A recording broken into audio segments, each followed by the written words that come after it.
see that the font area is different.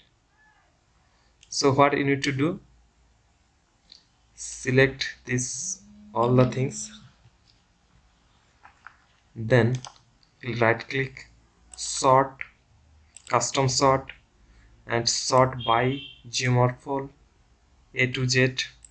Okay, see that these are the pediment, and for all pediment click here equal to sum, then all the pediment feature. Okay, this is the all pediment area in square meter. And similarly for pond, sum all the pond features,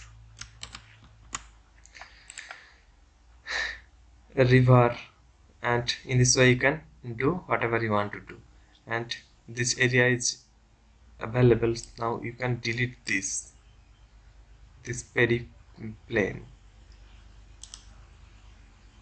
delete. In this way you can calculate the area. Thanks for watching till the end. Thank you so much.